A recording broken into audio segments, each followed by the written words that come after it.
ఇంట్లో ఉన్న బంగారాన్ని విడిపించి ఆ రోజు ఆన్లైన్ రేటుకే మేము కొంటాం. Sharma gold company. ఇప్పుడు తెలుగు మీరు వచ్చిన టైంలో స్టార్స్ అంటే బాలకృష్ణ గారు, చిరంజీవి గారు, నాగార్జున గారు, వెంకటేష్ గారు, వీళ్ళే స్టార్స్. మీరు వచ్చిన టైంలో 4 పిల్లర్స్ అని చెప్తారు ఇండస్ట్రీకి. ఒక్కొక్కరితో ఎలా ఉంటుంది ఒక ఎక్స్పీరియన్స్? చిరంజీవి గారితో చేయలేదు అనుకోండి, బాలకృష్ణ గారితో అదే చాలా చేశారు. ఎలా ఉంటుంది ఆయనతో? చాలా హ్యాపీ ఉంటుంది, చాలా హ్యాపీ. ఆయన అసలు చిన్నపిల్లాడు మనస్తత్వం అండి ఆయన.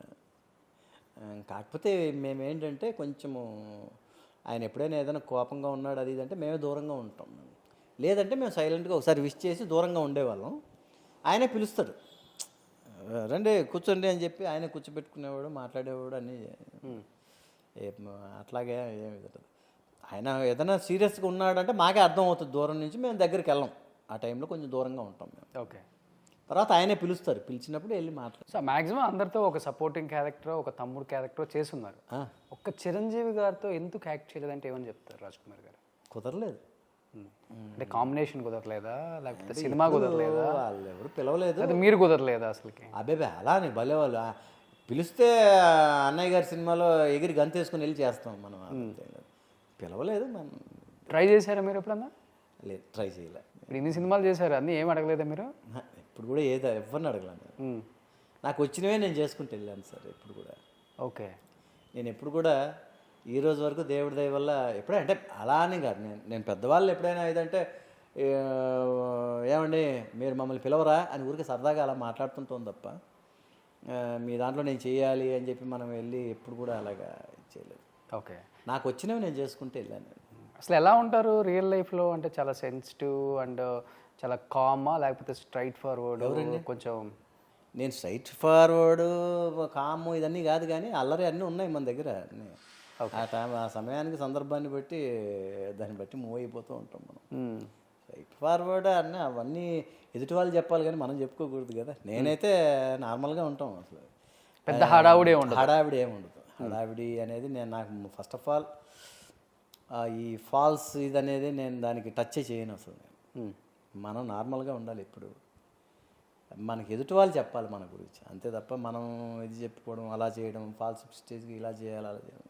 అంటే మీరున్న టైంలో కొంతమంది ఆర్టిస్టులు అందరూ ఒక్కొక్క హీరోకి ఒక్కొక్క బ్యాచ్ మెయింటైన్ చేసేవాళ్ళు అప్పుడులో. అంటే బ్యాచ్ ఇన్ ద సెన్స్ ఒక టీమ్ లాగా ఉండేవాళ్ళు. అవును, ఒక క్వార్టర్ లాగా ఉంటారు. ఒక పవన్ కళ్యాణ్ గారు అంటే వేణుమాధవ్, అలీ గారు, వేరే ఇంకొంతమంది సపోర్టింగ్ క్యారెక్టర్స్ వాళ్ళందరూ పవన్ కళ్యాణ్ గారు, వెంకటేష్ గారు ఒక టీం, లేకపోతే చిరంజీవి గారు ఇట్లా ఉండేది. అట్లా మీరు ఎక్కువ ఎవరికి బాగా క్లోజ్ అండ్ అసోసియేషన్ అయ్యింది? ఎవరికి క్లోజ్ కాదు, మన పని మనం చూసుకొని రావటమే అంతే. ఎవరికి క్లోజ్ లేదు. నేను అలాగా ఆ క్వార్టరీలో పలానా క్వార్టరీలో నేను ఉన్నానని ఇంతవరకు ఎప్పుడూ లేదు మనకి. అందరితో మాట్లాడతాం, అందరితో ఉండడం అంతే, అంతే తప్ప కాందాన లేదు మనకేమీ. లేదు, అది మొదటి నుంచి నేను అలాగే ఎప్పుడు ఇచ్చేయలే. ఎవరు కూడా పిలవలే మనల్ని? పిలవలేదని కాదు, నేను అలాంటి దాంట్లోకి వెళ్ళను. ఒకరి మనిషిలాగా ఆ క్వార్టరీలో నేను కూడా ఉన్నాను అనేది మొదటి నుంచి నేను లేను ఎప్పుడు. నాది నేను చేసుకుంటూ వర్క్ అయిపోయిన తర్వాత మళ్ళీ ఒక క్షణం ఆగను అసలు.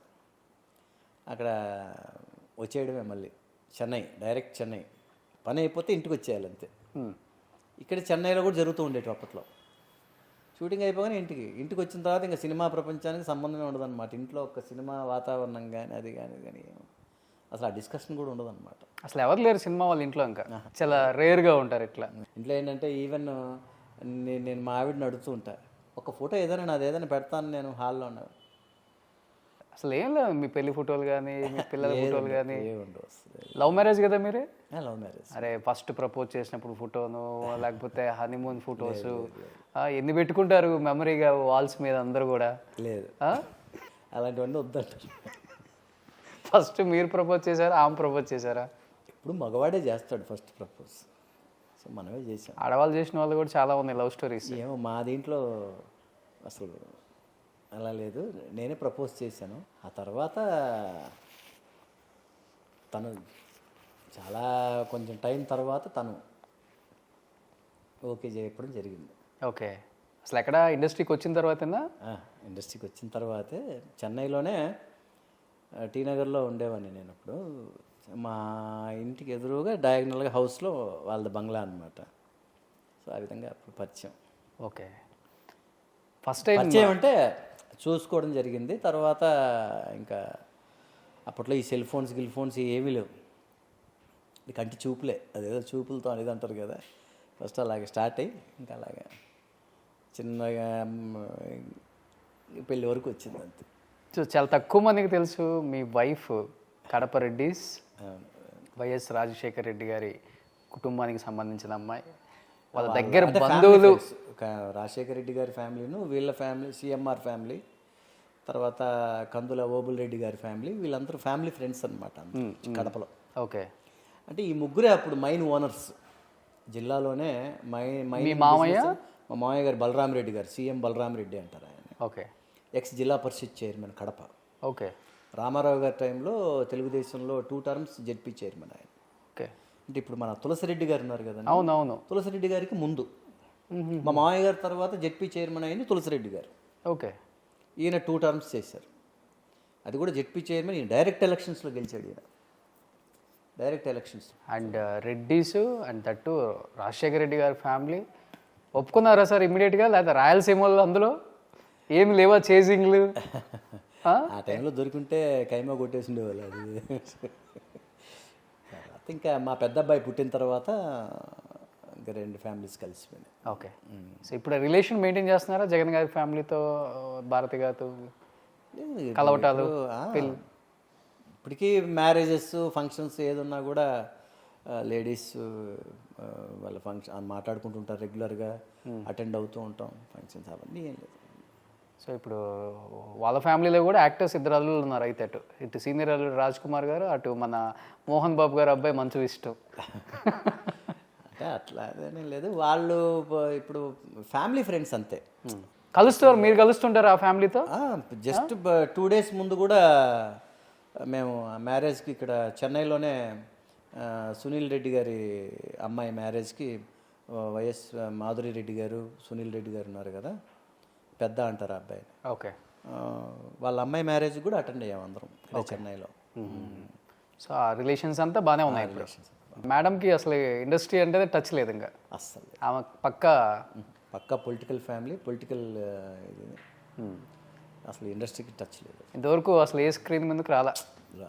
మేము కూడా బతిలాడా ఇప్పుడు వచ్చిన తర్వాత, వద్దు నమస్కారం పెట్టేస్తారు అంతే. ఇలా పోలే ఒక ఫోటో అన్న పంపించండి, మా ఆడియన్స్ వస్తారు.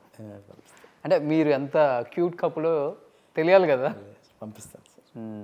మేడంకి బాగా ఇష్టం మీ సినిమాలలో అంటే పెళ్ళైన తర్వాత మీరు చేసిన బిగ్గెస్ట్ హిట్ ఏంటి? ఆవిడకి నేను ఏం చేసినా నచ్చదండి బాబు. అసలు పెద్ద నా యాక్టింగ్ గురించి, నా సినిమాలు నువ్వు అద్భుతంగా చేసావు, పరమాద్భుతంగా, ఇందులో చాలా బాగా, అలా ఎప్పుడు చెప్పదు ఆవిడ. మిగతా అందరివి చూస్తుంటుంది కానీ నావి చూడదు ఎప్పుడు ఆవిడ. ఓకే. ఇదొక విచిత్రం. ఇందులోనే బాగా చేశానా, కరెక్ట్గా చెప్పు అంటుంటాను నేను. ఏముందిలే నీ యాక్టింగ్ మాకు తెలియదా అన్నట్టు. అంటే మనకి డౌట్ వస్తుంది, బాగా చేశానా బాగా చేయలేదా అన్నట్టుగా ఉంటుంది. ఎక్కువ ఇంకా అంత అడుక్కొని చెప్పించుకునే అంత కర్మ మనకెందుకు అనేసి నేనే వదిలేస్తా. సర్లే నువ్వు ఎప్పుడు నన్ను మెచ్చుకో అనేసి వదిలేస్తుంటున్నాను. కొన్ని సీరియల్స్ అని చూస్తారా, అన్ని సూపర్ డూపర్ హిట్స్ తీశారు కదా. కాదండి బాబు, ఆ సీరియల్స్ గురించి కూడా చెప్తున్నా. ఇప్పుడు కూడా నేను చేస్తుంటాను కదా, నువ్వు చూస్తున్నావా ఆ సీరియల్ ఎలా చేస్తున్నానా అని అడుగుతుంటాను నేను అప్పుడప్పుడు. ఎందుకంటే నేను చూడను. ఒకప్పుడు డబ్బింగ్ నేనే వాయిస్ ఇచ్చేటప్పుడు అట్లీస్ట్ అది చెప్పేటప్పుడు చూసుకునేవాడిని. ఇంకా ఆ తర్వాత మళ్ళీ నేను అసలు ఆ టైంకి ఆన్ చేసి చూడడం కానీ, లేదంటే ఎప్పుడైనా ఏదంటే దీంట్లో ఏదైనా యాప్లో చూడడం కానీ అవి కూడా చేయను. నాకు అసలు ఓపికే ఉండదు. చేసామా డైరెక్టర్ గారు ఓకే అన్న తర్వాత ఓకే అంతే. ఇంక మళ్ళీ ఇప్పుడు డబ్బింగ్ కూడా నేను హైదరాబాద్లో ఒక వాయిస్ని, ఇక్కడ చెన్నైలో ఒక వాయిస్ని పర్మనెంట్గా పెట్టేసుకున్నాను. అప్పుడు ఇక్కడ చెన్నైలో నా వాయిస్ ఇచ్చేది మొన్నే పోయారు ఆయన, శ్రీనివాసమూర్తి గారు. అవునవును, మొన్న పోయారు ఆయన. మీకు వాయిస్ ఆయనేనా? నాకు పర్మనెంట్గా ఆయనే. ఓకే. తెలుగు తమిళ్కి రెండింటికి ఇక్కడ. ఓకే. మొదటి నుంచి సినిమాల్లో మ్యాక్సిమం నేనే చెప్పేవాడిని. ఫస్ట్లో వెరీ బిగినింగ్లో కుంచే రఘు చెప్పేవాడు నాకు. రఘు కుంచేనా? రఘు కుంచే. ఓకే. ఇప్పుడు మ్యూజిక్ డైరెక్టర్ అయ్యాడు కదా. అవును. ఆయన అప్పుడు వాయిస్ ఇచ్చేవాడు అనమాట. ఓకే. తర్వాత కొన్ని సినిమాలకు రత్నకుమార్ చెప్పాడు, మన ఘంటసాల గారు అబ్బాయి చెప్పాడు. కొన్ని వాయిస్లు నేను, అంటే నా వాయిస్ అప్పట్లో ఇండస్ట్రీకి వచ్చిన కొత్తలో సాఫ్ట్ ఉంటుంది. సాఫ్ట్ అనేది కాదనమాట. అందరూ నీ వాయిస్ అసలు ఎక్కట్లేదే బాబు, మైక్లోకి కూడా రావట్లేదే బాబు అనేవాళ్ళు. నేను ఇంత ఇదిగా ఉందా ఘోరంగా నా వాయిస్ అని చాలా బాధపడిపోయాను. అట్లీస్ట్ నా వాయిస్ అని నా ఇది ఉంటుంది కదా సార్, నా ఐడెంటిటీ ఉంటుంది కదా, అట్లాగన్నా చెప్పుకుంటే ఆడడం లేదమ్మా, వద్దమ్మా అనేవాళ్ళు. ఆ హీరోకి ఉండాల్సిన వాయిస్ లేదమ్మా నీకు అనేవాళ్ళు. ఓకే. సరే అని చెప్పి ఇంకా బలవంతంగా ఒకసారి నేను చెప్పినా కూడా మళ్ళీ చూస్తే రిలీజ్ టైం నా వాయిస్ ఉండేది కాదు. ఓకే. వీళ్ళు ఎప్పుడో మళ్ళీ చెప్పిచ్చేసి ఉండేవాళ్ళు, అదే యాడ్ చేసేవాళ్ళు. తర్వాత ఏంటి సార్ ఇలాగని అడిగితే చెప్పాం కదమ్మా నీ వాయిస్ ఆనలేదు అందుకని మార్చేసాం అనేవాళ్ళు. సుమన్ టీవీలో మీ పర్సనల్ అండ్ బిజినెస్ ప్రమోషన్స్ కోసం కింది నెంబర్కి కాంటాక్ట్ చేయండి.